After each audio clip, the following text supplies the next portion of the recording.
For 8 years, the boy touched his ear. Every doctor said the same thing: nothing we can do. His father spent millions, flew across the world, begged specialists to look again. They all shrugged. Then a maid noticed something no one else did. And what she found inside that child's ear will leave you speechless. Oliver Hart was a billionaire. Private jets, mansions, more money than most people see in 10 lifetimes. But his son Sean was born deaf. 8 years old, never heard a sound. Oliver tried everything: Johns Hopkins, Switzerland, Tokyo, specialists who charged thousands per hour. They ran tests, scans, procedures. All of them said the same thing: irreversible, accept it. But Oliver couldn't accept it, because Sean was all he had left. His wife died giving birth to that boy. So Oliver kept searching, kept spending, kept begging God for an answer. What he didn't know: the answer wasn't coming from a hospital. It was coming from the woman he'd just hired to clean his floors. Victoria was a maid. 27, no degree, no credentials. Just a woman trying to pay her grandmother's nursing home bills. But she noticed something about Sean that every specialist had missed. Something in his ear. Something dark. And one evening, while Oliver was away, she made a decision that would either save that boy's life or destroy her own. What happened next? I need you to see it for yourself. Before we continue, hit subscribe, like this video, and tell me in the comments where in the world you're watching from. I believe this story found you today for a reason. The Hart mansion stretched across 40 acres of Connecticut land. From the outside, it looked like a dream: Georgian columns, windows that sparkled in the sunlight, gardens trimmed to perfection. But inside? Silence. Not the peaceful kind, not the kind that feels like rest. This silence was heavy, thick, like something had died and no one had buried it yet. Servants moved through the hallways without speaking. Their footsteps were soft, careful. They'd learned quickly. Mr. Hart liked things quiet. No music played in that house, no television noise, no laughter bouncing off the walls. Just silence. And somewhere in that silence, a father was drowning. Oliver Hart sat in his study most evenings, staring at the family portrait above the fireplace. There she was, Catherine, his wife, her smile frozen in oil paint, her eyes still bright, still alive. Next to her, a younger version of himself, looking hopeful, looking whole. And between them, Sean, 3 years old in the portrait, before Oliver understood that his son would never hear his mother's name. Catherine died the day Sean was born. Complications, the doctors called it. Too much bleeding, too little time. Oliver held her hand while the light left her eyes. She'd been trying to say something.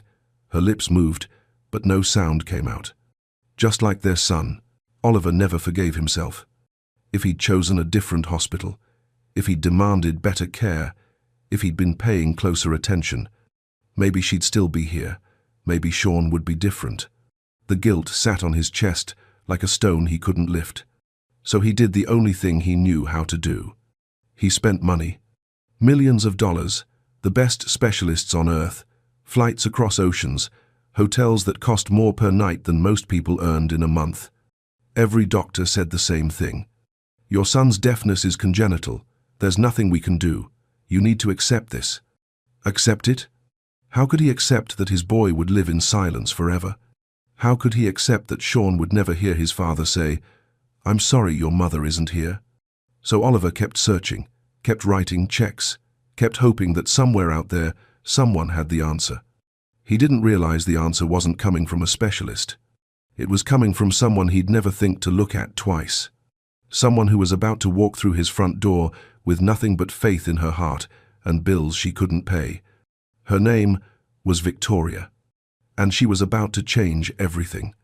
Victoria Dyer arrived on a Tuesday morning in October. The sky was grey, the kind of grey that makes everything feel heavier than it should. She stood at the gate of the Hart estate, clutching her bag with both hands, trying to steady her breathing. This was it, her last chance.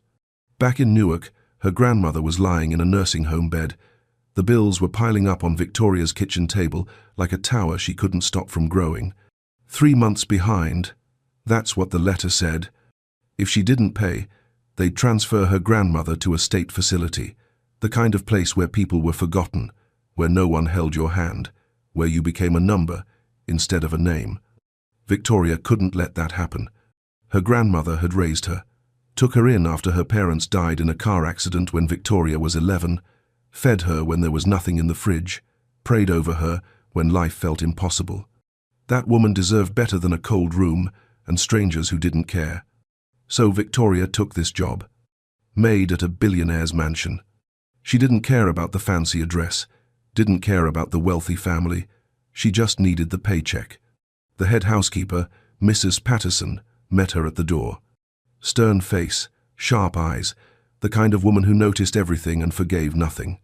"You're Victoria?" "Yes, ma'am." "You'll clean, you'll stay quiet, you'll keep to yourself. Mr. Hart doesn't like disruptions, especially around his son." Victoria nodded. "I understand." "Do you?" Because the last girl didn't. She tried to get too friendly with the boy, thought she could help. She was gone within a week. Victoria swallowed. "I'm just here to work, ma'am." Mrs. Patterson studied her for a long moment, then nodded. "Good, follow me." As they walked through the mansion, Victoria kept her eyes down, but she couldn't help noticing things. The silence, so thick it felt alive. The way the other servants moved without speaking, without smiling. The heaviness that hung in the air like fog that wouldn't lift. And then she saw him. A small boy sitting on the marble staircase, arranging toy cars in a perfect line.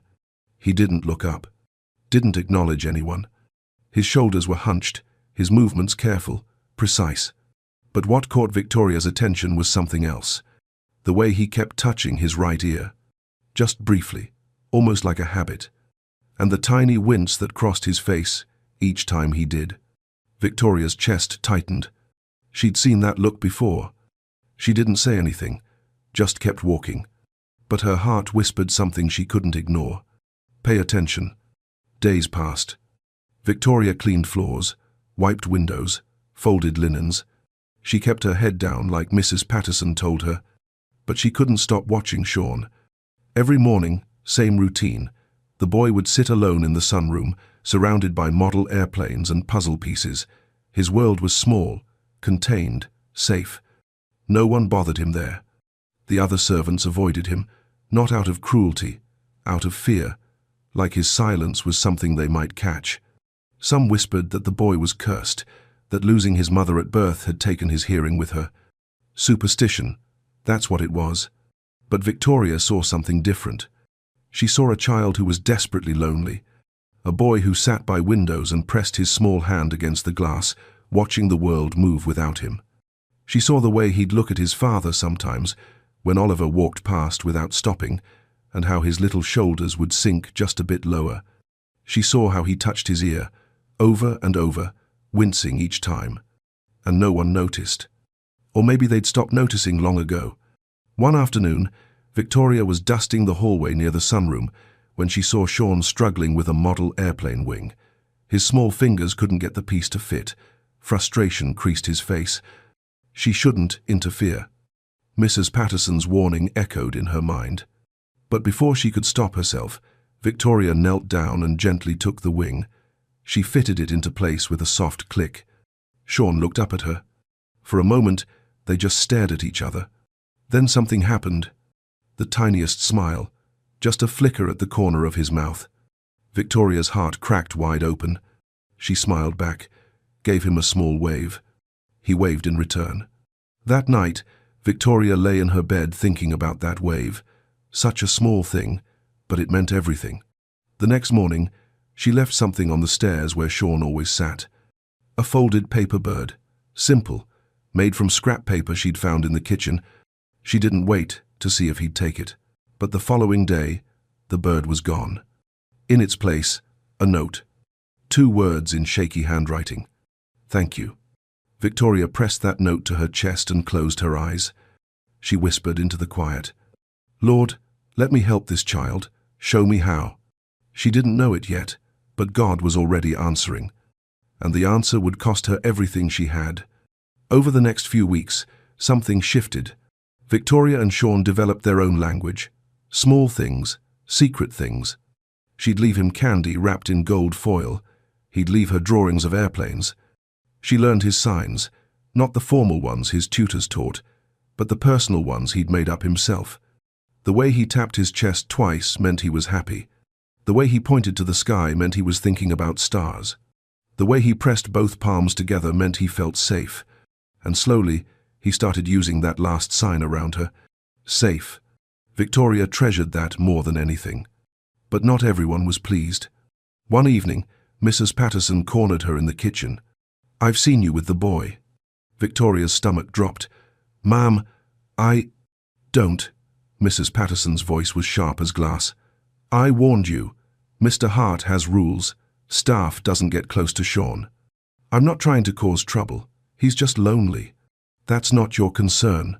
Mrs. Patterson stepped closer. "You're here to clean, not to mother that child, not to fix what can't be fixed." Victoria bit her tongue. Fix what can't be fixed. That's what everyone said. Even here. Even in this house where the boy lived. They'd all given up. "If Mr. Hart finds out you've been interfering, you'll be gone. No references. No second chances." Mrs. Patterson's eyes were cold. "Think about that." She walked away, heels clicking against the floor like a countdown. That night, Victoria sat on her bed, staring at the wall. She thought about her grandmother, the bills, the paycheck she desperately needed. She thought about Sean, his lonely eyes, his pain. She thought about the dark thing she'd seen in his ear.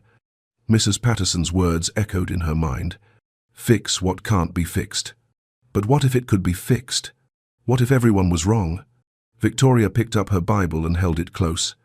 "Lord, I don't know what to do. I can't lose this job, but I can't ignore what I'm seeing." She waited in the silence. No answer came. Just the weight of a decision she wasn't ready to make. Outside her window, the moon hung low and heavy. Inside her heart, a war was beginning, between what she needed to survive and what she knew was right. She didn't know it yet, but that war was about to end. Because the next morning, everything would change. The next morning came cold and quiet. Victoria was sweeping the hallway when she heard it. A soft thud, then nothing. She stopped, listened. Another sound, like a muffled cry. Her heart jumped. She followed the sound to the garden door, and there was Sean, sitting on the stone bench, his small body hunched over, both hands pressed tight against his right ear. His face was twisted, tears streaming down his cheeks. But no sound came from his mouth. He was crying in complete silence. Victoria dropped the broom and ran to him. She knelt in front of him, her hands shaking. "Sean, Sean, look at me." He opened his eyes, red, wet, full of pain. She gently signed, "Your ear?" He nodded, more tears falling. Victoria's chest felt like it was being crushed. "Can I look?" she signed carefully. "I'll be gentle, I promise." He hesitated. Fear flickered across his face. But then he leaned forward. Trust. This child, who had been poked and prodded by doctors his whole life, trusted her. Victoria swallowed hard. She tilted his head gently toward the morning light. And looked. There it was, deep inside his ear canal. Something dark, dense, glistening like wet stone. Her breath stopped. It was bigger than before, clearer. How had every doctor missed this? How had every scan overlooked it? Victoria's mind raced back to Marcus, her cousin, the blockage that had kept him deaf for 6 years, the simple procedure that changed his life. Her hands trembled. "Sean," she signed slowly, "there's something in your ear, something that shouldn't be there." His eyes went wide. "We need to tell your father," she signed. Panic exploded across his face. His hands moved fast, frantic. "No, no, doctors. Please, they hurt me, always hurt, never help." Victoria's heart shattered into 1,000 pieces. She understood. 8 years of specialists, 8 years of procedures, 8 years of pain with no relief. He'd learned that help meant suffering. She took his small hands in hers, looked into his eyes. "I would never hurt you," she whispered. Never. He stared at her, and slowly his breathing calmed. But the fear didn't leave his eyes. Victoria sat with him until the tears dried, until his hands stopped shaking. Then she walked back inside, her mind spinning. She knew what she'd seen. She knew what it meant. But what could she do? Tell Oliver? He'd call more specialists, the same ones who'd missed it for years. Do nothing? Watch this child suffer in silence? That night, Victoria didn't sleep. She lay awake, staring at the ceiling, her grandmother's voice echoing in her head. God doesn't always send help in fancy packages, baby girl. Sometimes he sends it through folks with nothing but willing hands. Victoria closed her eyes. Her hands were willing. But was she brave enough to use them? 3 days passed. Victoria couldn't eat, couldn't sleep, could barely think. Every time she closed her eyes, she saw it, that dark mass, lodged deep, blocking everything. And Sean's face, the pain, the silent tears. On the third night, she sat on the edge of her bed, Bible open in her lap. But the words blurred. All she could see was Marcus, her cousin, deaf for 6 years, written off by every doctor, until someone finally looked. One procedure, one moment of attention, and his world exploded into sound. Victoria's hands wouldn't stop shaking. She knew what she'd seen in Sean's ear. She knew. But who was she? A maid. No degree, no training, no right to touch that boy. If she was wrong, if she hurt him, she'd go to prison. If she was right but Oliver found out she'd acted without permission, she'd lose everything. Her job, her income, her grandmother's care. Lord, she whispered, voice cracking, what do you want from me? Silence. Just the ticking of the clock. She thought about her brother Daniel, dead at 14. He'd been sick for months, complaining of pain, but they couldn't afford doctors, couldn't afford help. Victoria watched him fade, watched him struggle to breathe, watched him try to speak words that wouldn't come. He died in her arms, silent, just like Sean's world. She'd promised herself that day, promised God, never again. She'd never stand by while a child suffered. But this was different. This wasn't her brother. This was a billionaire's son. And she was nobody. Victoria closed the Bible, stood up, walked to the window. The moon hung heavy outside, spilling silver light across the gardens. Somewhere in this mansion, a little boy was sleeping with pain in his ear and silence in his world. And she was the only one who'd noticed, the only one who'd seen. God, she breathed, I'm scared. I'm so scared. But if this is what you're asking... Her voice trailed off. She thought of her grandmother's words. The Lord doesn't call the equipped, child. He equips the called. Victoria wiped her eyes. Made a decision. Tomorrow, if Sean showed pain again, she would act. She would trust what God had shown her, even if it cost her everything. She climbed into bed, heart pounding. Sleep wouldn't come, but peace did. A strange, heavy peace. The kind that comes when you've decided to step off the cliff and trust that God will catch you. Tomorrow was coming, and with it, the moment that would change everything. The next evening came too quickly. Oliver was away on business. The house was quiet. Victoria was folding linens in the hallway when she heard it. A thump. Her heart stopped. She ran toward the sound. Sean lay on the hallway floor, curled up, both hands pressed to his ear, face contorted in agony. Tears streamed down his cheeks. Silent tears. Victoria dropped to her knees beside him. I'm here, baby. I'm here. She cradled his head gently, tilting it toward the lamplight. The dark mass was clearly visible now, swollen, pressing against his ear canal. Her hands trembled. This was it. The moment. She reached into her pocket, pulled out the sterilized tweezers she'd taken from the first aid kit 3 days ago. Just in case. Her breath came in short bursts. Lord, she whispered, guide my hands, please. Sean looked up at her, eyes wide, scared, but trusting. I won't hurt you, she signed with one hand. I promise. He nodded slowly. Victoria steadied herself, took a breath, and gently, carefully, moved the tweezers into his ear canal. Her hand shook. She could feel it, the dark mass, dense and sticky. She hooked it gently, pulled. Resistance. Her heart hammered. She pulled again, slow, careful. And then, release. Something slid free.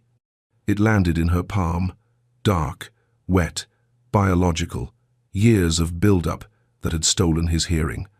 Victoria stared at it. Her stomach turned. But before she could react, Sean gasped. A real gasp, audible, loud. His hand flew to his ear. His eyes went wide, wider than she'd ever seen them. He sat up suddenly, looking around the hallway like he'd never seen it before. Then he pointed at the grandfather clock on the wall, the one that had been ticking his whole life, the one he'd never heard. His mouth opened. A sound came out. Rough, broken, unpracticed, but real. Tick, he whispered. Victoria's tears fell. Yes, baby. That's the clock. You can hear it. Sean's whole body trembled. He touched his throat, felt the vibration of his own voice. His eyes filled with wonder and fear and something else. Hope. His mouth opened again. One word. The first real word he'd ever spoken. Dad? Victoria sobbed. She pulled him close, holding him as he shook, as sounds flooded his world for the first time in 8 years. You can hear, she whispered into his hair. Thank you, Jesus. You can hear. Sean clung to her. And then, footsteps. Heavy, fast, coming down the hallway. Victoria looked up. Oliver Hart stood in the doorway, face white as death, eyes locked on his son on the floor. And the blood on Victoria's hands. What have you done? Oliver's voice shook the walls. He rushed forward, pushing Victoria aside, grabbing Sean by the shoulders. What did she do to you? Sean flinched at the sound. So loud, so sharp. But then his mouth opened. Dad, I can hear you. Oliver froze. His entire body went rigid. What? Sean reached up and touched his father's face. Your voice, he whispered. Is that your voice? Oliver's legs buckled. But before the moment could breathe, before he could understand what was happening, his eyes landed on Victoria's hands. The blood, the tweezers, the dark mass sitting in her palm. Terror overtook wonder. Security, he bellowed. Now. 2 guards appeared instantly. Get her away from my son. Victoria's heart shattered. Sir, please listen to me. I didn't hurt him. I helped him. Look. She held out her palm, showing him the blockage. This was inside his ear. This is why he couldn't hear. I removed it. You're not a doctor, Oliver roared. You could have killed him. The guards grabbed Victoria's arms. Sean screamed. Actually screamed. No, don't take her. The sound of his son's voice, loud, desperate, real, stopped Oliver cold. But the fear was too strong. Take her to the security office. Call the police. Victoria didn't resist. As they dragged her away, she looked back at Sean. It's okay, she mouthed. You're going to be okay. Sean sobbed. Loud, messy sobs. The first sounds of grief he'd ever made. At the hospital, doctors swarmed around Sean. Tests, scans, examinations. Oliver paced the hallway, his mind spinning. His son was speaking, hearing, responding to sounds. It was impossible. A nurse approached him. Mr. Hart? The doctor needs to speak with you, urgently. Oliver followed her into a small office. Dr. Matthews sat behind the desk, face grim. Mr. Hart, I don't know how to say this. Just say it. The doctor slid a folder across the desk. This is your son's scan from 3 years ago. Oliver opened it. There, circled in red, was a notation. Dense obstruction noted in right ear canal. Recommend immediate removal. Oliver's blood turned to ice. Someone saw this? Dr. Matthews nodded slowly. It appears so. But there's no follow-up, no procedure scheduled. Your account was flagged for. Ongoing treatment protocol. The words hit Oliver like a bullet. Ongoing treatment protocol. They'd known, they'd seen the blockage, and they'd left it there. Because his money was too good. Because his desperation was profitable. They kept my son deaf, Oliver whispered, on purpose. Dr. Matthews said nothing, but his silence said everything. Oliver's hands trembled. All those years, all those millions, all those specialists shaking their heads. They'd lied. And the one person who'd told the truth, who'd actually helped, was sitting in his security office, waiting to be arrested. Oliver stood. "Where are you going?" the doctor asked. Oliver didn't answer. He had a maid to find, and a lifetime of apologies to make. Victoria sat alone in the security office, hands folded, head bowed. She wasn't praying for herself. She was praying for Sean, that his hearing would hold, that his father would understand, that the boy would finally know what it felt like to live in a world full of sound. The door opened. She looked up. Oliver Hart stood there. But he wasn't the same man who dragged her away an hour ago. His eyes were red, his face broken. He looked like a man who'd just watched his whole world crumble and rebuild in the same breath. Victoria. Her name, spoken softly, almost reverently. She stood. "Mr. Hart, I can explain." "Don't." He walked toward her slowly. "Don't explain. Don't apologize. Don't say a word." He stopped in front of her. And this billionaire, this man who controlled empires, fell to his knees. "I'm sorry," he whispered. "I'm so sorry." Victoria's breath caught. "The doctors knew," Oliver said, voice cracking. "They saw the blockage years ago. They left it there because my money was too good to cure." Tears streamed down his face. "I trusted them. I trusted credentials and degrees and expensive hospitals. I threw millions at my son's problem and never once stopped to actually look at him." He looked up at her. "But you did. You saw him. You saw his pain. You paid attention when no one else bothered." Victoria's own tears fell. "I just loved him, sir. That's all." Oliver shook his head. "No, that's everything." He stood slowly. "I've spent 8 years trying to buy a miracle, and God sent one through the woman I hired to clean my floors." Victoria wiped her eyes. "God uses the willing, Mr. Hart. That's what my grandmother always said." Oliver nodded. She was right. They walked back to Sean's hospital room together. The boy sat on the bed, headphones on, listening to music for the first time. His face was pure wonder. When he saw them, he pulled off the headphones and ran. Straight to Victoria. He wrapped his arms around her waist. "Thank you," he said.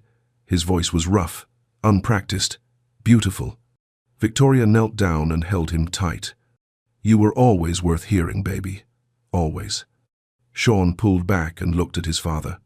"Dad, I can hear your heart. It's beating fast."